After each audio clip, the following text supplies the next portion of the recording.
Hello, welcome to Nintendo Nostalgia, Episode 3. I'm Jacob Russ, and I'm joined by Brian Black. And we're back and playing with power. If you're new to the show, our goal is to help you to remember the good old days of your past experiences with Nintendo. We hope our stories help you to remember the good old times with your friends and family with playing with the big N. Ryan, my friend, how are you doing, brother? Oh, I'm doing pretty good.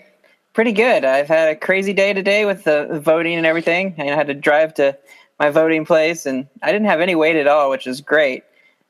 Cast my vote and went home and cried a little because, you know, politics always get me that way. Oh, my gosh. Yeah, I know. I hate politics, which you wouldn't know if you followed me on Facebook. I don't really like politics. It's very stressful. It kind of consumes me during these times. I voted early last Thursday with Becca and just got it out of the way. So I don't know. We'll see what happens. I'm ready to just move on, and I'd much rather argue with people about why Nintendo is awesome instead of arguing about why a candidate is awesome. So Jacob, what have you been playing this week? Oh my gosh. Nothing. I haven't played anything this week. It's just busy week. I mean, the last time I got the game was with you and Travid the other night, which was fun. Yeah. We played Federation Force for about, I think it was like 4 hours. We were up till 2 a.m, dude. I have not stayed up that late to play a game in a long time. It was a good time. I was falling asleep at the DS. That's dangerous stuff there. No, I like it. It's great. I mean, when we three play together, the levels are a lot easier to get through. I mean, we didn't lose one time, and we got very far in the game. But I have to say, I mean, there was that one time Traven got kicked out of the level, and it was just you and I, and we almost lost. I mean, it's just I can tell how hard the game is if you don't have a team. Like if it was just me, I probably would have not made it nearly as far as we did together. So it's very difficult. And it's kind of funny. I didn't expect this, but I'm scared to play the game by myself now. Like that, now that I've played it with other people, I feel safer on a team, which makes me really excited to play a real Metroid game, a mainline Metroid game, because you are by yourself, and it is isolation. There's no one else. Yeah, I mean, that's how the majority of the games are. There's no one else. It's you alone on an alien planet fighting aliens. And I'm excited about that. I think that maybe that wasn't not an intention from Nintendo, but that definitely has worked its up in me that, like, I'm scared to play Federation Force by myself because of the difficulty. Granted, you're weaker. You're not as strong as what Samus really is. But still, it's that mindset of by yourself and having to get around like the space. There's that level where you have to get out of your metal robot machine and go into the space pirate base, and you can't get caught. I mean, if you get hit like one time, like over half your health is gone. It was intimidating. You had to sneak around that base, and there's nothing you can do about it. If a space pirate sees you, you just have to run and hope they don't get you. So I like Federation Force. So I'm sorry if anybody hates this game. You're wrong. Bottom line, it's a good game. I'm talking to you, Kyle. You got to play it. So go out and get it if you haven't played it. It's definitely going to feed your hunger for a real mainline Metroid game. Good game. How about you? You been playing anything besides Federation Force? You know, I've been kind of just like popping in random games. Like each day I'm playing a different game. I was playing a little bit of some Federation Force with you. And then I randomly popped in my Sonic Classic collection for DS. And I was playing like old Sonic. I don't even know why. I was just like, okay, cool. Then I broke out my Dragon Quest IX, and then I was like, you know what? I'm in the mood for RPGs. So then I finally started playing my Xenoblade Chronicles some more on my 3DS, and got a lot further. I mean, I don't know where I am in the story because I've not played it before, but I'm enjoying it a lot. I really like the story so far, and everything that I've seen, like the mechanics, the quests. There's a lot to the game, and it feels great having that handheld. And just imagine what that's going to be like with the Switch, like an HD system on the go. Oh yeah, man. Absolutely, brother. The Switch on the go, HD. It's I've been seeing a lot more of information about the Switch with that. Just like how I can't quote where I saw it, to be honest, or exactly what they said, but it was something along the lines of that Nintendo is the machine is powerful in a sense, but not the same way as the PS4 or Xbox One. So I wasn't saying that like it was a bad less power, but it's not the same. It's different. It's a different approach. You know what I'm talking about? Yeah, you can't compare it because one, it doesn't have a disk drive, and reading games is a lot faster. It doesn't need the extra memory, the extra RAM to run those games like you normally have to have with the disk drive. So that's kind of a big one up. You don't need as much of that memory. They're reporting, rumors with how much memory it has, and it's like, but it doesn't really need that if it's not running disks. You're not going to run into that. The only thing my concern is the media, the games, not be able to fit the huge games on there that you need to on the cartridge. But we'll see what happens with that. And if we get like 2 cartridges per game or something, it's workable. It's a little sad, but yeah, you got to work with it. I don't think we're going to come to that. So today we're going to get into our news. And we're going to be talking about some new things that are coming this week even. So, Jacob, what do you have for us? Finally, this Friday, we are getting the Nest Mini. This is exciting for a lot of people. I'm excited about it. It definitely dips back into my early childhood, same as yours. The Nest Mini it's got a lot of controversy around it because it has some flaws to it. And just talking with some friends about it, like, why didn't Nintendo do this? Why didn't they just add this to it? And I was talking, and I was saying, when I was talking to them, I was saying, honestly, like, I don't care if it has these extra, like, I was hearing it needs like a stamp thing to like unlock achievements and unlock special features of the old games, like artwork and things you didn't know about it. And I'm like, yes, that would be cool, but I don't need it. My friend was saying that he wishes there was like achievements you could unlock with it and unlock special features of these games and artworks. And I'm like, yes, that would be cool, but I don't care. I personally don't care if that's there. Yeah, it's a neat feature.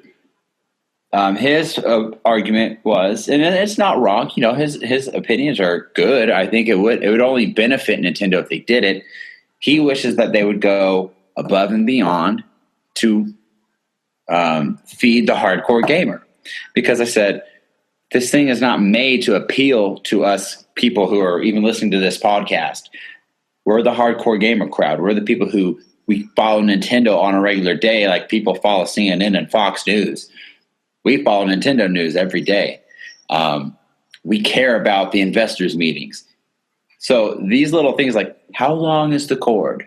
Oh, I can't play this wirelessly from my couch? That bothers the hardcore fan. This is made to attract the people, like for my oldest brother, for example, who played Nintendo, and now he's a grown adult who thinks games are for children and looks down upon you if you're an adult and play them, which I'm getting him one for Christmas, by the way, and he doesn't know it. It's a gift that he doesn't know that he wants. So he's going to love it. I know he will, because I see the way his face lights up when he sees like my Nintendo collection. He won't admit it. Hope your brother doesn't watch this podcast yet. Oh, he don't even know that I never do this. He doesn't have a clue, so I'm not worried about that. But no, it's made to get the people who used to play these games when they were younger, who had a love for it, and they're ready to get back and play it. I mean, that's what they're aiming for. So I'm looking forward to it. I may not get it launch day. I may get it somewhere down the road, maybe when it's like marked down or something. Because like I don't have this huge draw because I have a lot of those games on my Wii U, or what was on my Wii and ported it over to my Wii U. But I want to get that classic experience, especially for my wife, because she didn't really have any of the NES days experience. And so like I'd like her to play through those, like just with that controller and just that feel, and to experience it how I experienced it. Even though she's much older now and not a kid playing it, I think that she deserves her fair share of cramped up hands and blocky controllers and frustrating falling into pits, just like Absolutely. we had. Yeah, it's good memories to build on, and it's a good experience to have. I think it's cool for kids today to just kind of get a taste. They're not getting the full taste. They're not going to have to blow in cartridges and watch the little light blink on and off, and you have to retake it out and push up and down on the cartridge to get start, or reset the button every time, or worry if the system will freeze up when you run by it, and like if it's sitting on the floor or something, you run in the living room, it'll make the game freeze. They don't have to deal with that, but this is a good way in general just to show them a small taste of what the NES Mini or what the NES was like. So it doesn't have every game on there actually that I would like. I would like Ninja Turtles 2, the arcade game. That was one of my favorite back in the day. I wish that was on there really bad. I could live with that. My games would never be put on there that I want to see on there. I want to see like Low G-Man and the Street Fighter 2010 and a game called Kid Nicky. I've never heard of that one. Game. But yeah, like those are ones that I'd like to see on there, and it's not going to happen. That's one thing I think they missed an opportunity, was to have like a virtual console type thing where you could download those more classic games than the 30 that you had. But I wouldn't want to go out and buy like a NES Classic Mini 2 to get more games on it. I'd kind of wish I could just like pop in another like chip or something and play with like 30 different games. But you're getting what you get. It's your plug and play Nintendo experience, sure. And you're getting a great value for what you're getting with the 30 games that you're getting. It's great. It is. And, what could have been really cool and actually would have added to the nostalgia factor is if they would have made miniature cartridges and like it had 30 games on there. And then later on you could buy another mini cartridge and it's like volume 2 and it had 30 more games on it. That would have been really cool. That's an opportunity I think they missed. But again, it's not going to stop me from buying it. I don't hate them for it. Before they announced it, we weren't even thinking about this. So people can just suck it up, I guess. I hope we get a SNES Mini one day. I don't know. Yes. I don't know if we will, though. I mean, and why is because fingers crossed. I hope I would buy that immediately. But the issue is that I honestly feel like the NES Mini was a backup plan for if they got into a tight spot. Because if you look at outside the NES Mini, what do they have? I mean, yeah, they have the new 3DS still, but they have Pokemon. Outside of Pokemon, that's it. Paper Mario Color Splash came out in just last month in October. That's going to be their big holiday game push, and the Wii U did not sell tons of systems, clearly. So it's not like they're going to be flying off the shelves, especially with the Switch around the corner. So I think the NES Mini was a last-ditch effort, a backup plan to make some extra cash on the holidays so they wouldn't look bad coming out of it. Right. So I can see that. I'm afraid that the SNES won't happen unless they get into another tight spot like that. Like, I don't think – it's just one of those clever tricks they pulled out of their hat, a card up their sleeve that they had, and then maybe they'll do it again one day, but I fear that it won't be for a long time.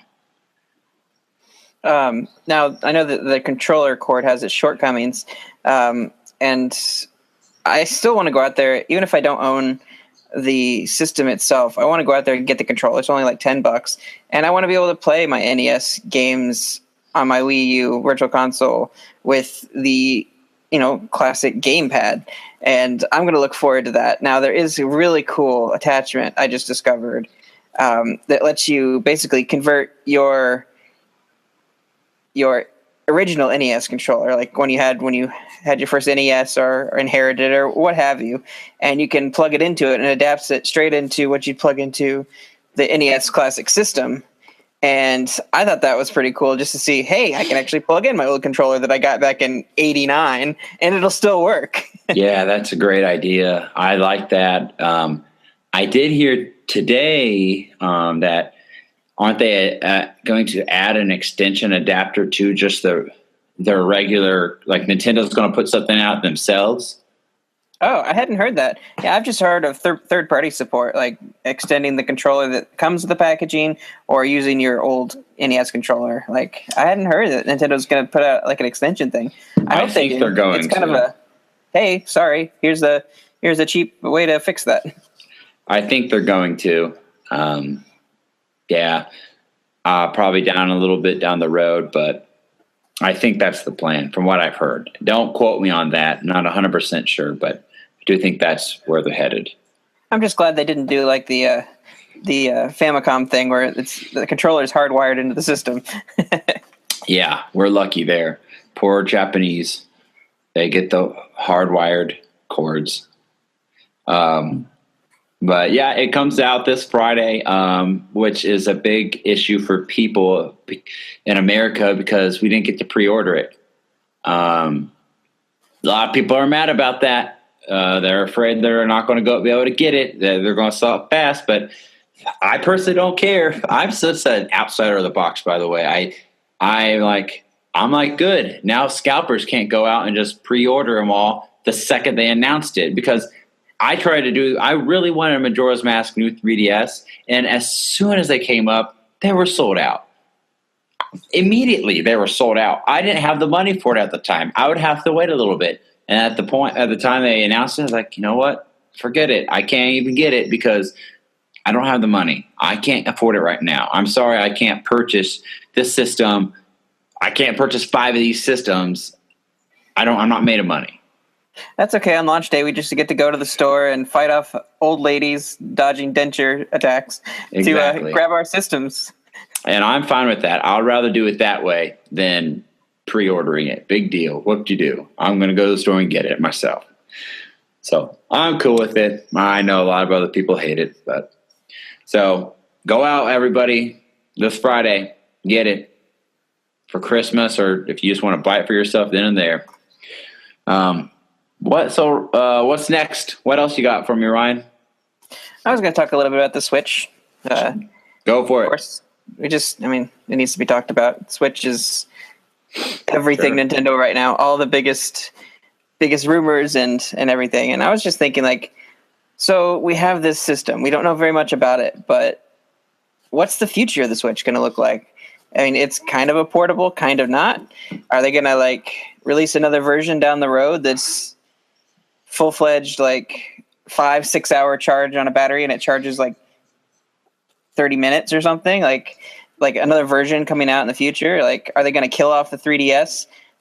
What I think Nintendo should do, like 2 to 3 years, 3DS is going to be pretty at the end of its life. So they just, they cut off that mobile market, and your only mobile system now is going to be the Switch. And with that cutoff, you release you drop your big mainline Pokemon game, and like you will take that on the go, and maybe even, I don't know if the Switch is going to have like expandable parts. You can like switch out for a better battery or upgrade it at all. I've heard some rumors about the Switch being upgradable. But in 2 to 3 years, they'll probably have a new version, just like we have a new 3DS.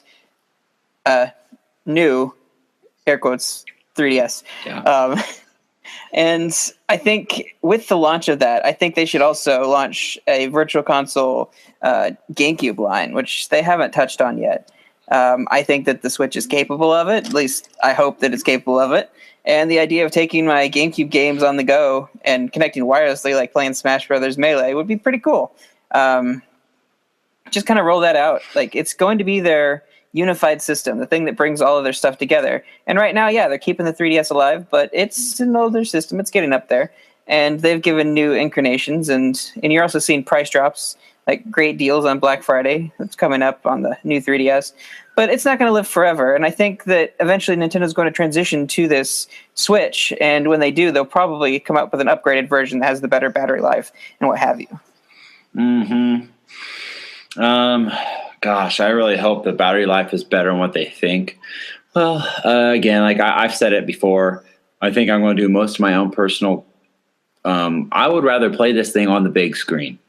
I think it's just a convenience that, like, oh, okay, I got to go to my in-laws who live an hour away. I can pick it up and let's go. I don't have to stop.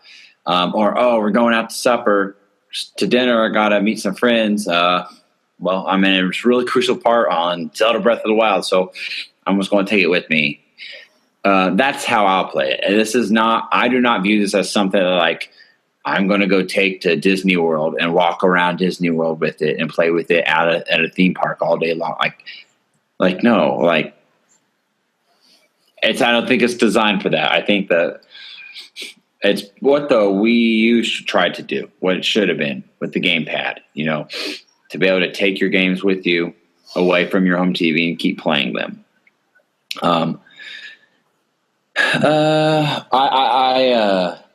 With the Switch,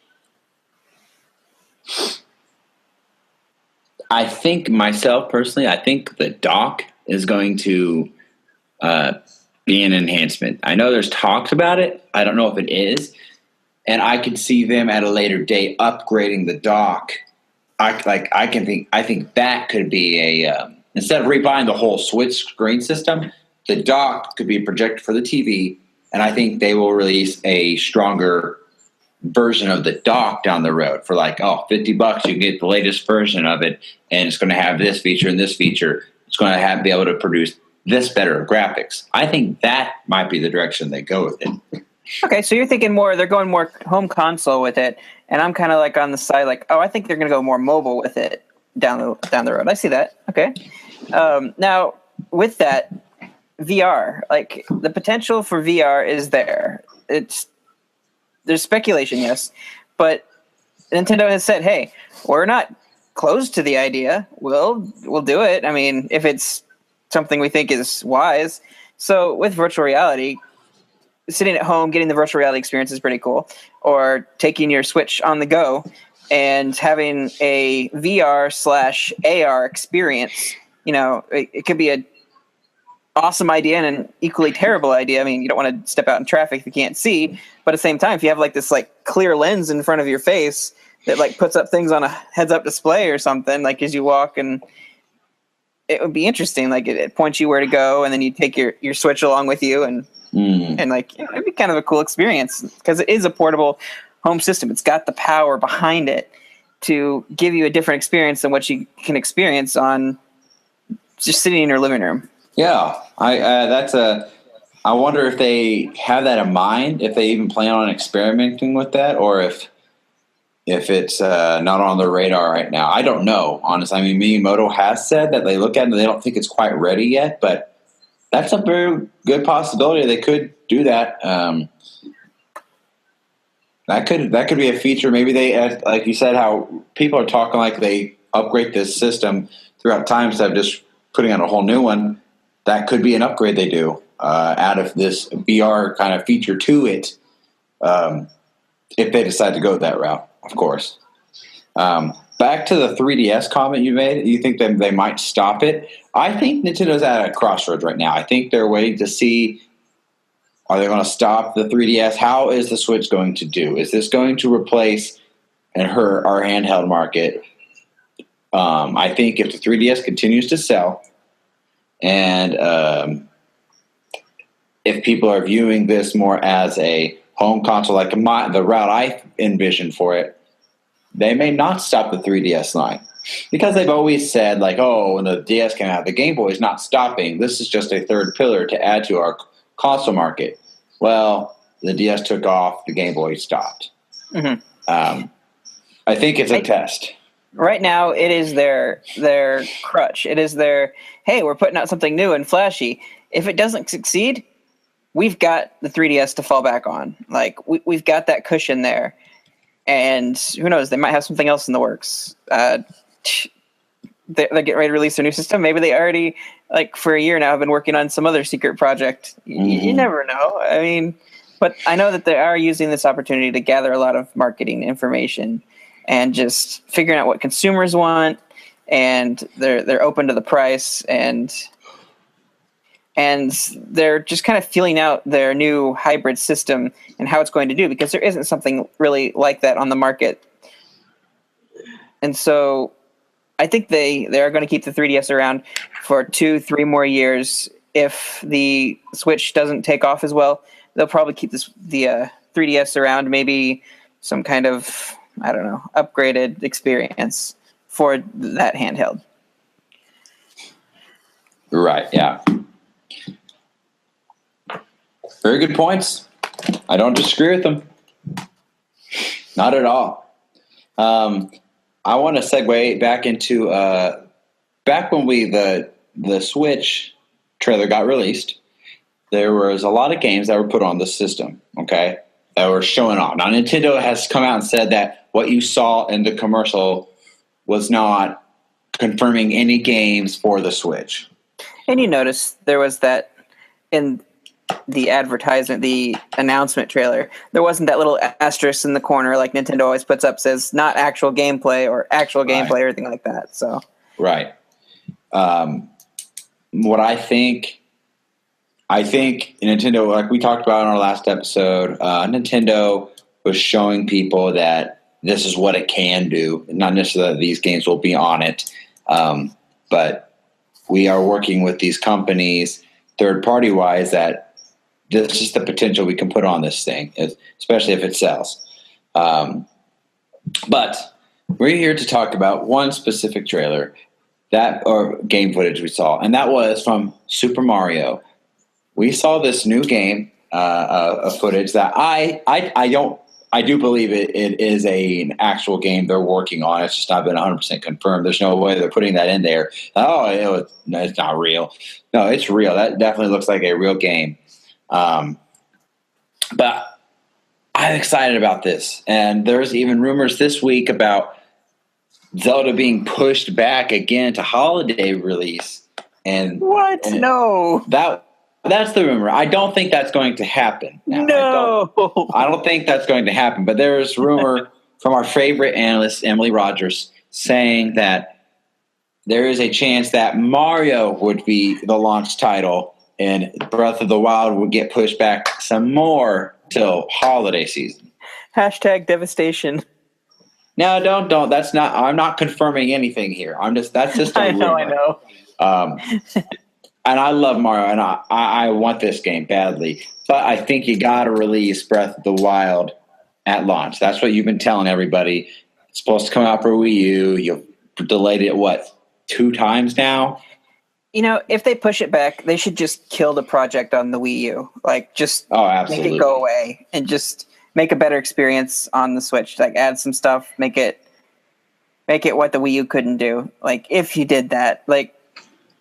But I hate hearing that. That is terrible sound to my ears. I know it's stupid, but it's just a rumor. So, but back to Mario, I'm excited about this because it doesn't look like a Mario 3D World style game. What does this game look like? This game looks like Mario 64 and Mario Sunshine, and similar to Mario Galaxy, the Galaxy games.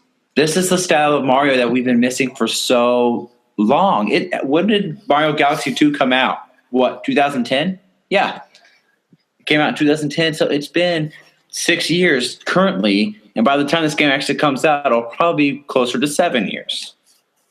We have not had a 3D Mario platformer game in a long time, and that is my favorite style of game. That is what made me become more of a hardcore gamer, was playing games like Mario 64, Banjo-Kazooie, Banjo-Tooie.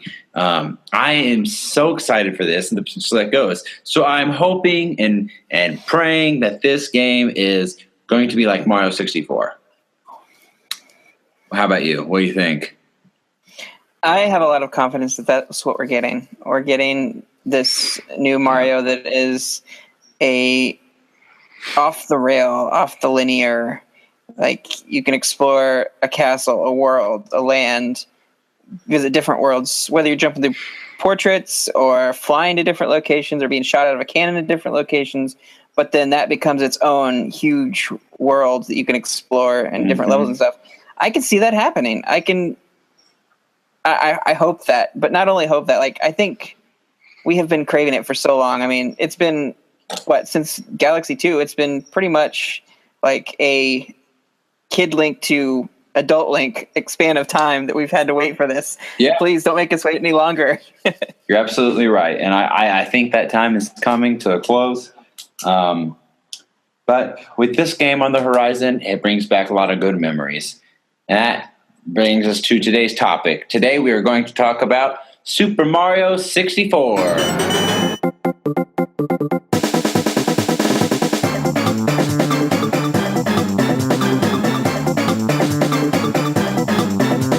All right. So Super Mario 64 was released on the Nintendo 64 on September 29th, 1996. And then it was re-released on the Nintendo DS on November 21st, 2004. Ryan, you got to tell me, what was this game like for you when you first discovered it? And what are your first memories holding this game or playing this game? My first exposure to the game was I was at a party with my parents, and there was some college kids like hanging out in just like their little like den area, and they were playing Mario 64, and I walked in there, and I was a little intimidated by the college age people, but I was fascinated by the screen. I was like, this is Mario, but it's like 3D. And I think they were playing like the wet, dry worlds, and I was just so fascinated by that. That was my first experience with it. Did you actually ever buy the game or get it for Christmas or anything? I did eventually get the game, yes. I think it was one of those things where I traded in some games at local, game trading store and got my copy of it. Okay. Yeah, my first memories with it is I met this kid at my school, and his name was Brad. Brad Hunzinger was his name. I went to his house to spend the night. We were going to hang out. We were in first grade. It was he wasn't even there when I showed up. I brought my I brought GoldenEye, 007 GoldenEye. That was the game I brought over to play with. I got there. He was still at another friend's house from the night before, I guess. And I showed up, and his mom's like, "Oh, Brad will be home soon. You can just hang out." And his little brothers were hanging out with me, so we played that. He showed up afterwards, but then we started exploring his games, and we pulled out Super Mario 64, and to be honest, I didn't know this game existed. I knew who Mario was. I loved Mario. That's what I played all the time on my Game Boy. Mario 2, the 6 golden coins. I played that all the time on my Game Boy. The original Mario Land. And of course, Mario Bros. 1, 2, and 3 on the NES. So when I saw this, you got to think just how mind-blowing I was. I didn't know that this game existed.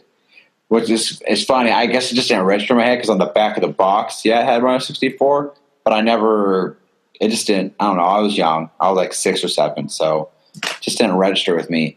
But when we got this game, when he pulled this game out, I was floored, and we dove into this thing. And this is the game we probably played nonstop for a good while.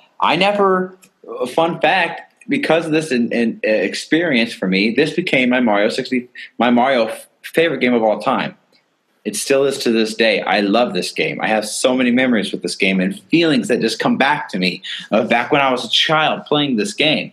Mario 64, to this day, historically, is one of the best-selling 64 games of all time, and it defined a genre of 3D platforming that people try to live up to today. But this game, revolutionary for its time, for sure, definitely.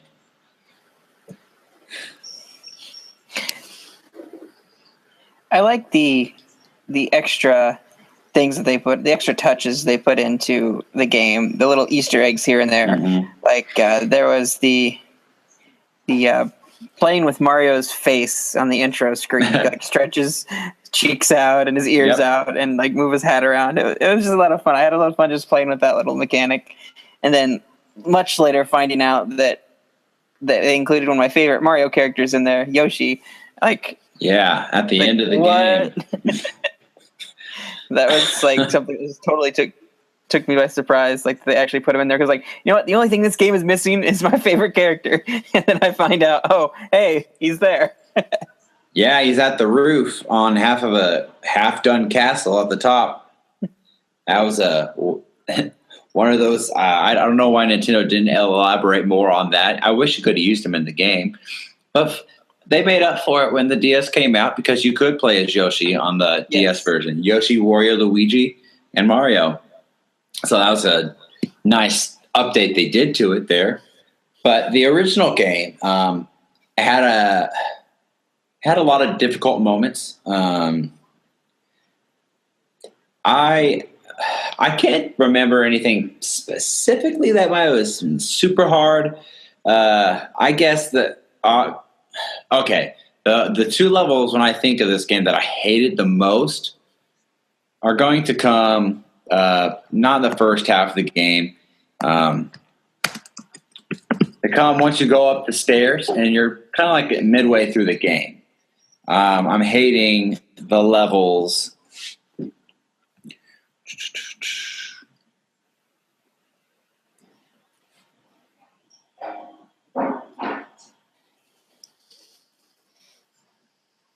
Tick-tock clock, and I really hated the wet and dry world. Really? Yes. Wet and dry world was so stressful. Those are actually my two favorite levels. Wow, how ironic. I didn't know that. I hate those levels. Well, I mean, maybe not so much today, but back in the day, I remember they were difficult. I think wet and dry world was just very confusing because you had the little shapes that you could hit to adjust the water levels. There's just there's a lot more complicated puzzles in that level. So for 7-year-old kid, I mean, it took a little time to figure out. Of course, I eventually did it as I beat the whole game, collected every star.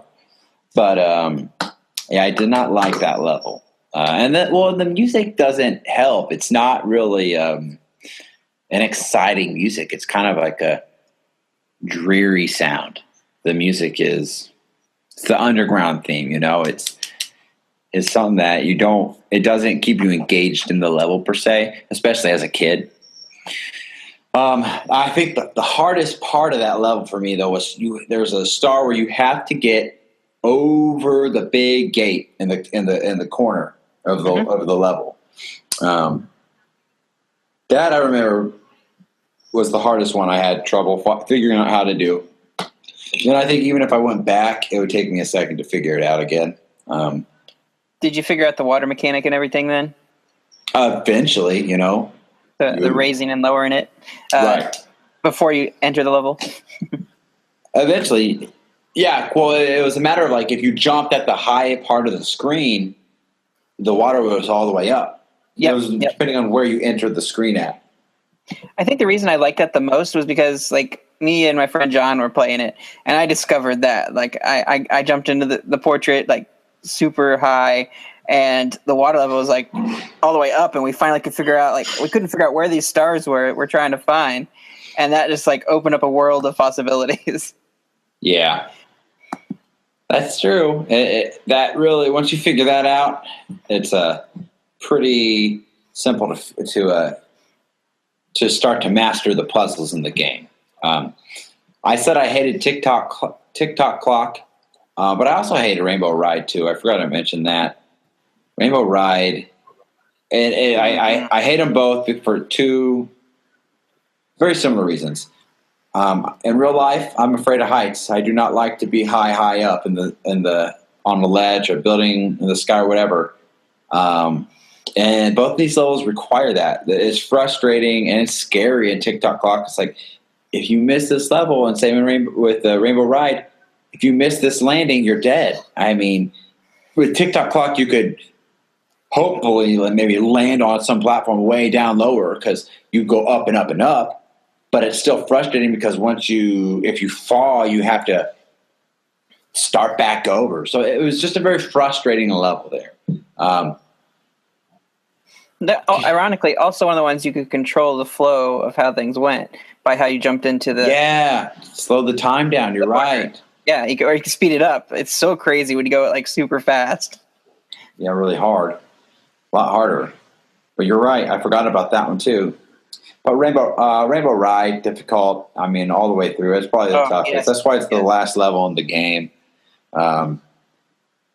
Because there's nothing to save you underneath, and you're traveling over the sky from place to place on it. So that is a hard level.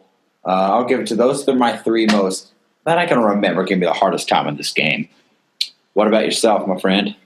Honestly, the thing that was the most frustrating to me was learning that stupid wing cap and keeping it going. But the worst part was flying around trying to collect all those red coins above the main lobby and the sky there, like collecting all those coins and trying to use the wing cap. I hated that part. That was that's my least favorite star to get in the game for sure. It's funny you mentioned that because I was just playing. I'm trying to replay through Super Mario 64. I put it on break for a little bit, but back in September, I was playing it nonstop for a while, and that star I had to redo multiple times because you have to nail everything just right. I mean, you can't miss a coin. There's no circling back. You miss it, you fall and you start all over. Oh yeah, there was a part that even if you don't do it quick enough, like I got every coin and I'm flying back to the centerpiece, and then my cap disappeared, and I lost. Getting back to that place and starting over is a chore in itself. Like, it takes time. So, yeah, that's a good one. That's a difficult one. I think my other frustrating moment was I was 1 star away from having all the stars, and I couldn't find out where it was. I looked through strategy guides. I looked all over. I could not figure out what it was, and I'm kicking myself now because I really wanted. I heard there was a Yoshi in the game. He had all the stars. I never could find it. Like, years later, I came back to the game, and I found out it was in Peach's portrait. You know, the slide level. Apparently, there was a speed run version or something like that. There was a 2nd star there, but I didn't know that. I couldn't find it in the manuals or anything. And that just frustrated me that I couldn't get that one last star. I couldn't complete the game. It was. Yes, that was it. There's a lot of little tricks in that game too, though. Like, if you don't know them, you can collect. If you collect 100 coins in every level, you get a free star that doesn't show up on the main map screen when you enter the level. It shows you all your objectives to get a star. It doesn't tell you that one. That's a secret star to get in every level. So they snuck a lot of that in there, just such as catching the bunny. You catch the bunny, you get a star, but you catch him a second time, later on down the road, you get another star. And there's multiple toads throughout the castle that you have to talk to, and they won't give you a star every time. It's just like your progression in the game. If you go back and you talk to them, they'll give you a star. So there's a lot. Nintendo was really clever when they did that. But again, it adds to that charm and to this the magic of this game that makes it stand the test of time. So those are the frustrating moments. What do you think is your favorite moments? Maybe pick out 2, because there's probably a lot. Well, okay. First off, I thought the music for when you became Metal Mario was awesome. As a little kid, I just thought it was cool. It was energetic. It was exciting. And as a hyperactive kid, it just fed right into my personality. So I loved being Metal Mario the whole time. It was a cool feature. The music was great. You were invincible just about. So that's probably one of my favorite parts of the game. New feature to it, of course. But the thing I loved most about the game was the battle mechanic when you fought Bowser. Fighting Bowser never felt so much better before then and even today. I think it's the best fighting mechanic that they ever did, and I really hope that they would bring it back, because before this, you touch Bowser, you die. You get shrunk. Granted, yeah, you could jump on his head in some of the previous games, but like in the very first Mario Brothers game, because you got to remember, I didn't have Super Mario World. I did not have a Super Nintendo. My buddy Traven had it, and I helped him beat it, but I never really played that game that much. So I'm not used to being able to jump on the head of Bowser. Even in Mario Bros. 3, as a little kid, I never beat it. I never actually got to King Koopa. As a matter of fact, I never even knew what Bowser looked like until Retro Rewind came out, and you could play a mini game of what Bowser looked like in Mario Bros. 3. That's a fun fact there for you. So I didn't know that until the past couple of years. So in my mind, up to this point, you have to run and jump over Bowser and all the castles in the first Mario Bros. Game. That's my most main memory of Bowser to this point. So the idea that I could grab him by the tail, and he's massively bigger than you in the game, it felt powerful. It felt good. It felt like, you know what, Bowser?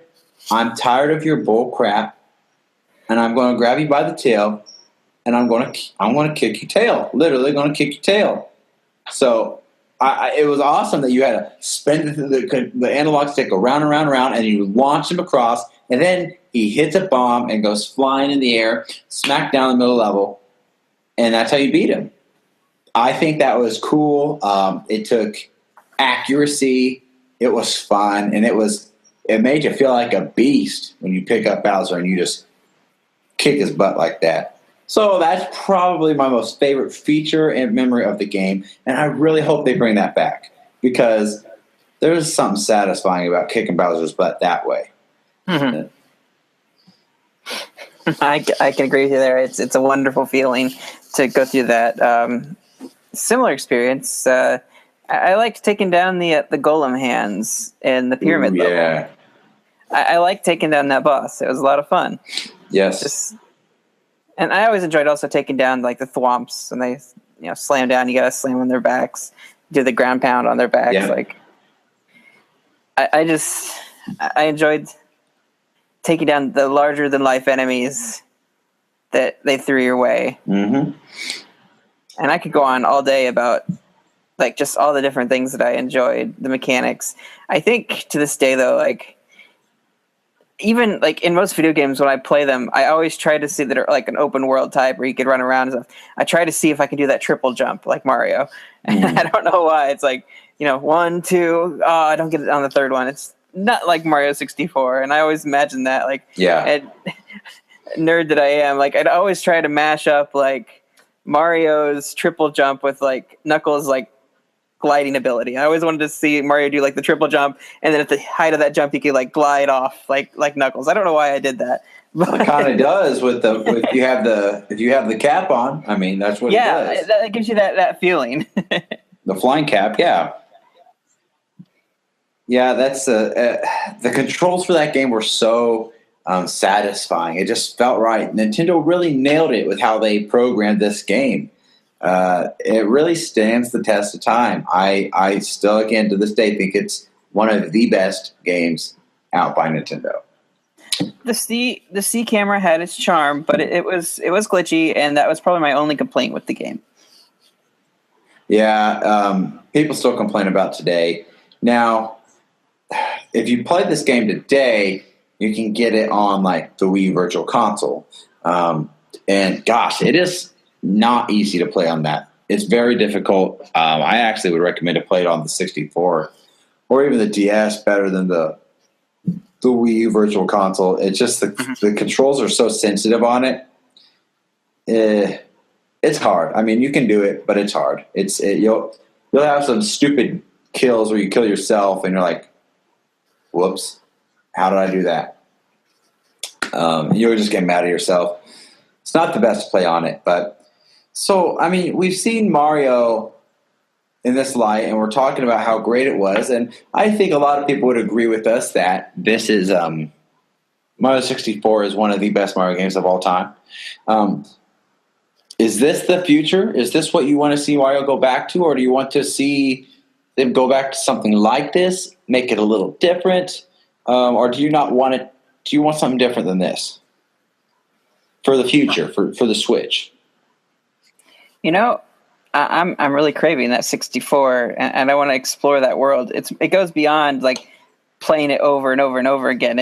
I want more of that experience, more of that control, that style, like more of those quirky levels. Like you could go to the tiny world or the giant world, depending on which portrait you went through, or the standard size, and more of the like the lava levels and the manipulation of the levels, jumping into the different portraits or whatever you would have in the future. Like I want to see that brought back. Like I want that exploration of a castle, like that captured, like even like Luigi's Mansion. You get kind of that.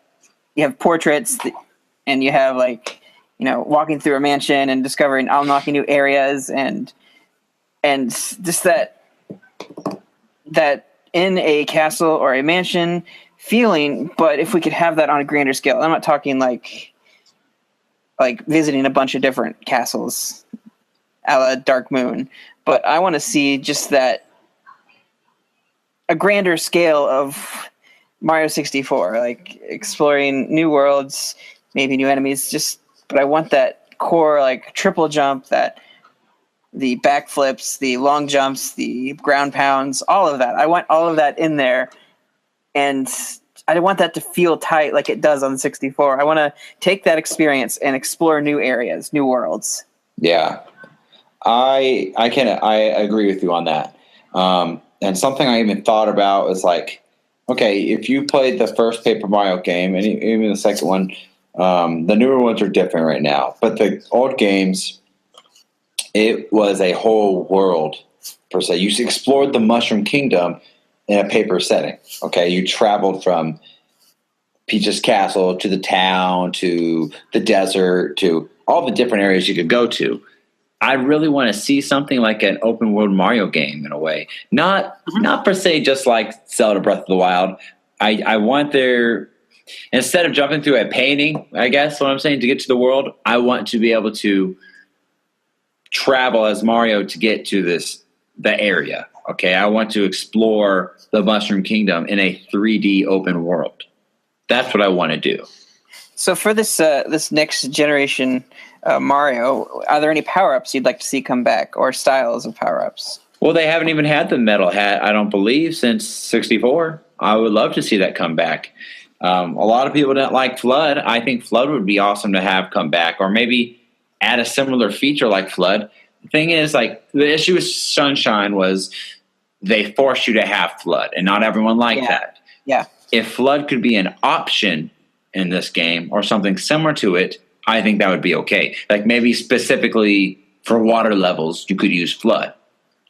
That was what didn't capture the 64 was Flood being strapped to my back in Sunshine. It didn't capture that 64 feeling that I wanted. Yeah, you could kind of do the triple jump, but it felt like something was hindering me, like on the back. And so, like, I want to see that. I want to see an option for Flood, because that is a different extension of Mario that is very much enjoyable. Sure. And the metal cap, that would be cool. Like, I'd like to see all three of the caps come back. Maybe a reworked wing cap or something, but I think that would be cool. Any other like Mario, like Galaxy or anything like that you'd like to see come back?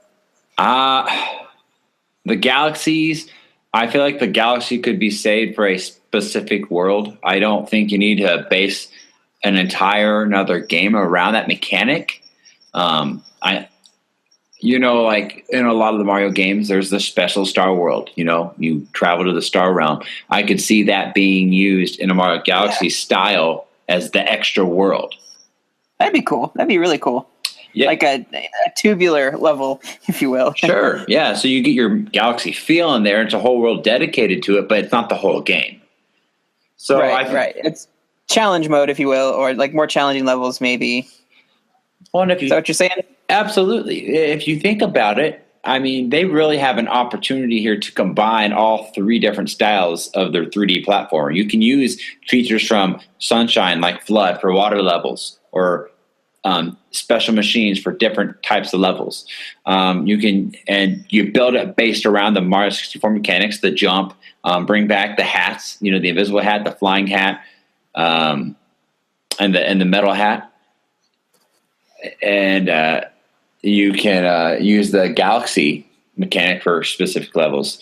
So I think if you put them all three in one game, that's something. It's different because that's not how any of the older games were. I think you're going to feed everyone's hunger because for these different types of Mario games. Because I think besides Sunshine, a lot of people want a Mario 64 game, but there's a lot of people that want another Galaxy game.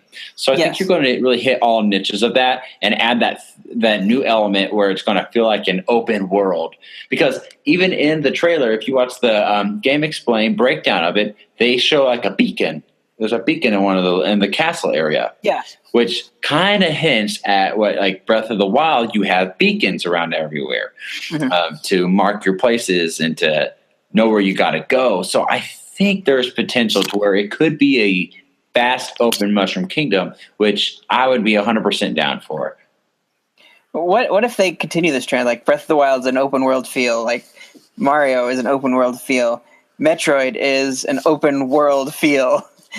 You could explore an entire planet like in detail, like with all the intricate caves and stuff, like, or multiple planets for that matter, but like just a large scale, like what we haven't been able to see because of technology. Now we have Breath of the Wild that can explore huge tracts of land and just have that experience like in our Super Mario 64 world or Metroid or Donkey Kong even. That would be kind of cool to see. Like now Donkey Kong's always been very side scrolling in a lot of ways. I can't speak for Donkey Kong 64. I never really played it. But I'm assuming it follows that similar formula as the rest of them. But what would like a open world Donkey Kong be like, or open world Kirby be like? Oh man, I think they would be phenomenal. I think that, granted, I don't want to overkill the open world thing, but I see the potential there for it all. I mean, it's the next step from a 3D platformer per se. Yeah. And on the 64, that was the dream system that holds many titles of 3D platformers for that. You had Rayman, Banjo-Kazooie, Banjo-Tooie, Mario 64, Donkey Kong 64, etc. There's lots of 3D platformers for that system. I think you have the opportunity to. I think you have to pick and choose who you want, but I think the opportunity is there. I would love to see a Donkey Kong game, open world, going throughout the jungle of Donkey Kong Island, or bring back the Kremlins and have Krem Island there and explore that. I think it would be awesome. I really do. I'm down for that, especially the mechanics. I think they could do a lot more mechanics with Donkey Kong that they didn't get right per se in 64. Just a lot of things that monkeys can do with climbing trees, swinging ropes. I would love to see that redone in a better way and higher definition graphics. It would look so awesome. I really think it would look great. Metroid, I mean, I know it wasn't an open world, but it really, for Nintendo, that really kind of felt like an open world game. I can see that. It was all the rooms were so vast. I mean, you had different areas such as North Bear and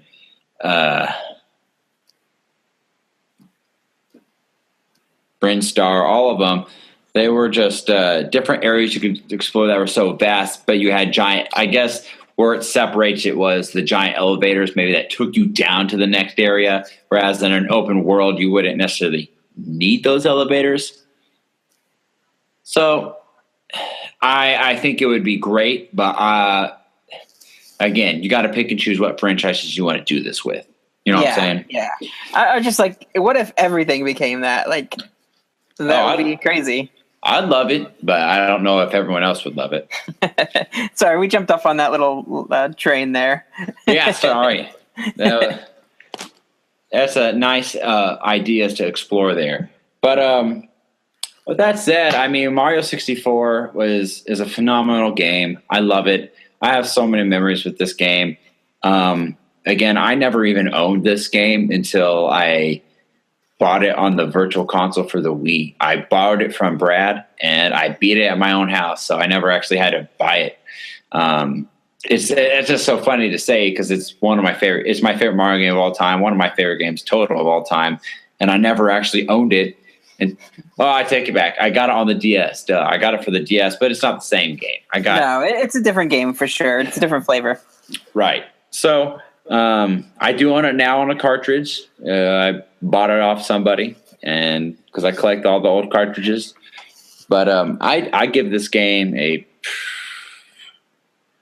today out of 10. I'd give it like a 9 out of 10. I wish I could give it a perfect 10. It's a great game, but it was the first of its kind, and you see the flaws in it, and you see where they can improve on it. Because I'll be honest, Banjo-Kazooie was a better 3D platformer. They took the formula of 64 Mario and built on it. So there's definitely room for it to improve, but it is, in my book, a phenomenal game. How about you? For me, the length of the game was great. The diversity in the levels was great. The boss fights, if you will, were great. Experiencing, just bringing a new concept, a 3D world into existence, gets merit points for that. It created that genre and defined that world. In fact, it sold the system even. Yep. I have to give it a 10. Like it's ranked that high on my list. You're not going to get much of an argument from me there, man. If my only gripe is the C buttons being a little, and the camera being a little weird sometimes, even though it was like Lakitu was like circling around you was the idea. Like, I think they did really well for it. I would agree. Very good game. It's hard to argue with it. There's not much to complain about this game, really, even still today. So, but with all that said, you can find this game on the Nintendo Virtual Consoles, any retro store locally. If someone's selling it, like I said, I bought it off of somebody who was selling it online, the cartridge. So that's really the only way you're going to be able to find this game. Personally, I recommend to get the 64 version. It's on the or 64. It's the best way to play it. My personal opinion, but the DS is going to do good, and you can survive on the virtual console. It's just a bit more difficult, especially if you never played it on the 64. You might not have the issues that I've experienced with it on the Wii U, because that would be your first time playing it, so you get used to it that way. So to wrap it up, Ryan, why don't you tell everybody our due diligence for the day? Check us out on SoundCloud. You can also listen to us on iTunes. Check out our podcast both places. Of course, we're available on Facebook. If you want to talk to us, talk about your memories of Super Mario 64 and anything else that you just feel like sharing from your memories of the golden days of Nintendo. Also, check us out on Twitter. We're posting lots of news articles and giving you updates on the show. Check us out at Nintendo_NOS. That's Nintendo _NOS. Also, if you want to email us, we have a Gmail. It's NintendoNostalgiaIN@gmail.com. Very good. And to close it off, one thing I forgot to mention about this that I just thought of is the number one thing about this game I think I really have to take out of it is the music. The music of this game is phenomenal. It really it really contributes to that nostalgia feel of what holds this game in time. So I'm going to close you out with something great from it.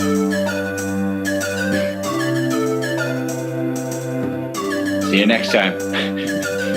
Later. All right, bye.